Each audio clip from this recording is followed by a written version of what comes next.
Yo tout le monde, bienvenue sur la chaîne de les Wemax. On se retrouve pour du One Piece. Cette fois, on est dans l'arc Egghead. Attention aux animés only. C'est une vidéo qui va spoiler. Donc, vidéo vraiment réservée pour le moment, à l'heure où on enregistre, c'est-à-dire le 12 janvier 2024, seulement aux manga readers, donc les lecteurs du manga, qui sont à jour dans l'arc Egghead et qui ont vu notamment les derniers chapitres avec des événements. Exactement, parce qu'aujourd'hui, vous allez avoir une fan-made animation qui apparemment est de folie. Mais avant ça, faut s'abonner, parce que plein de contenu One Piece, on vous le dit, et vous allez voir qu'il y en aura plein.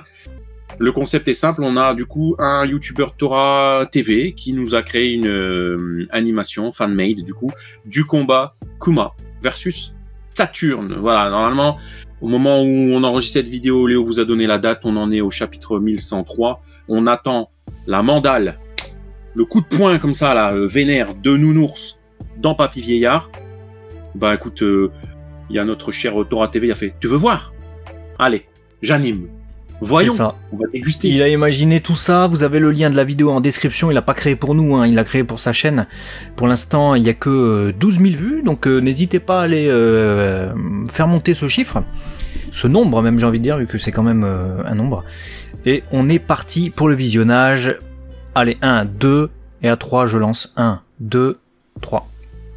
Comme ça on est synchro avec Max. Donc le petit logo évidemment Tora TV, n'hésitez pas à aller retrouver ça là-bas. C'est parti, Egghead. Mine de rien, l'arc qui vient seulement de commencer maintenant, on n'a pas encore vu l'île en animé, donc c'est les premières images, hein, non officielles évidemment. Donc Bonnie est en mauvaise disposition. Et ses pattes elles sont dégueulasses hein, quand même. Je les préfère en noir, tu vois, noirci. Ah, l'arrivée de Kuma, c'est ça qu'on va découvrir en version animée. Vas-y. Oh, yeah. Je crois qu'il a commencé à démonter le décor, hein, Kuma. Tu te rappelles quand on l'a lu, et en tout cas quand on a fait le live, parce qu'on fait des lives où on discute après, on avait dit ça en animation, on a hâte de voir, ça va être épique. Et il a été vite pour animer quand même de ouf. Cette scène culte quoi. Ouais, les effets sont pas mal, hein. T'as vu le fusil, les explosions, tout ça, non c'est bien. En animé ça va être épique aussi. Ah, tiens, il a déjà lâché Bonnie par terre, il était vite. On l'a pas vu tomber. Voilà, il y a Kuma qui est arrivé là, il commence à foutre un sac. Piou. Oh. Ah, c'est stylé. Ce plan est stylé. Ce plan est stylé.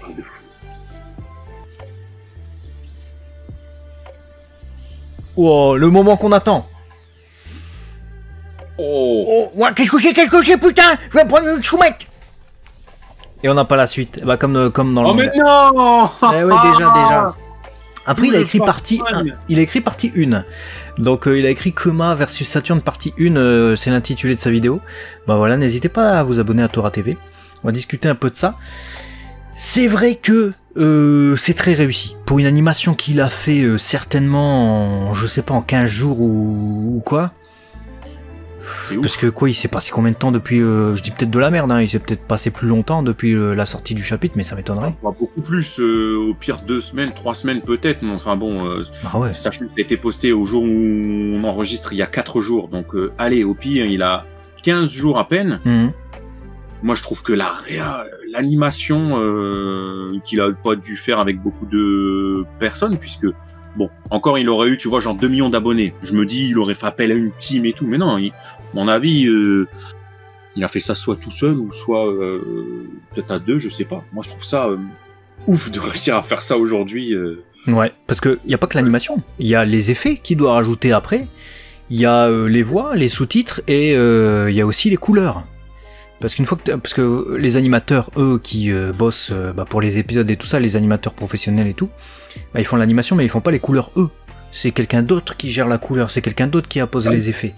Donc le temps d'animation, même s'il arrive à bosser aussi vite qu'un animateur professionnel, ce qui est déjà fabuleux, hein, il est peut-être professionnel à côté, on sait pas. Mais il a encore la post-production en plus à sa charge. Donc je trouve qu'effectivement, ouais, en tant que rapidité de production, c'est assez incroyable. Alors évidemment, bon, c'est pas la qualité de Toei sur ses grandes heures, hein, sur par exemple l'épisode 1089, Mais par contre, c'est mieux animé que les scènes d'Aokama Baka du 1088. C'est vrai. Sur ça, à un moment donné. C'est ça le pire. Non, mais vraiment, moi, s'il y a un moment que j'ai vraiment le plus kiffé, c'est son arrivée.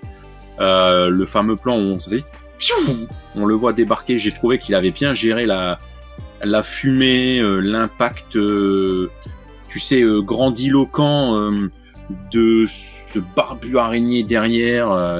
Tu sens le côté grandiose, parce que tu vois Bonnie est toute petite, et comme il a bien utilisé un violet vif, tu vois, tu te rends compte en plus dans l'animation qu'elle est toute petite.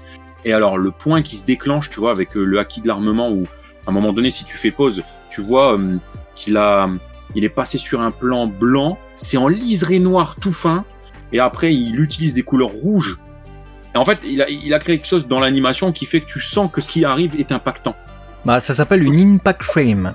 Et Dragon Ball Super en manquait cruellement, rappelez-vous, au tout début. Ils en ont remis que, je sais plus, tardivement vers le tournoi du pouvoir ou un truc comme ça. Et c'est un truc que pas mal de monde reprochait. Les Impact Frames, notamment dans Dragon Ball, sont très très présentes. C'est c'est ça. L'écran noir avec une lumière blanche, juste avant qu'il se passe un truc. Quand tu relâches une aura, quand tu lances un Kikora, des trucs comme ça. Et bah, Impact Frame, bon... Je pense que j'ai pas besoin de vous le traduire, le sens est dans le nom. Impact, l'impact, c'est ce qui marque l'impact et c'est ce qui renforce le truc. C'est un faisceau de lumière extrêmement rapide, mais que ton œil, même sans arriver à saisir le dessin, t'arrives à voir qu'il y a une lumière, qu'il se passe un truc, il y a un truc qui est déclenché de ouf. Et c'est super important. Moi j'ai beaucoup aimé son atterrissage aussi.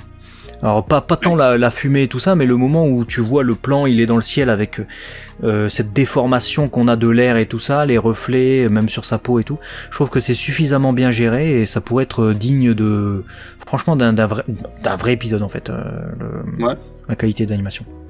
Tu sens que pour s'économiser du temps, le décor de Egghead en tant que tel est un peu plus sommaire. Enfin, il a fait ce qu'il fallait, mais tu sens qu'il a beaucoup plus mis l'action sur les persos, Kuma, forcément, l'animation, l'impact, plus que vraiment commencer à dépeindre un Egghead hyper coloré, hyper, tu sais, flat, comme on l'a dans l'opening, avec tous ces détails, etc. Tu sens que voilà, il fallait bien qu'il se focus en tant qu'il était tout seul, il allait pas sortir ça quand on serait au chapitre 1128, peut-être. Il voulait sortir ça dans la hype. Et pour autant, moi, je trouve que c'est passé super vite et on avait envie de voir la suite, quoi. Vous avez vu, on était excités de fou. J'ai envie de voir sa partie 2. Donc, quand est-ce que tu nous sors ça, cher ami Tora? À mon avis, il va attendre que le combat ait débuté, s'il y a un combat, évidemment. Sinon, ce serait dommage d'avoir intitulé sa partie 1. Mais ouais, dès que le coup de poing sera décoché, on aura peut-être la suite. Par contre, je sais pas combien de temps il va mettre pour produire la suite. Parce que là, on a eu quand même, entre guillemets, la chance de pas avoir de chapitre la semaine d'après. Donc du coup ça lui a laissé une semaine supplémentaire, mais il y a eu aussi le fait que c'était le début d'année, donc du coup il n'y avait pas de sortie du Weekly Shonen Jump. Comment il va faire pour la suite, je sais pas.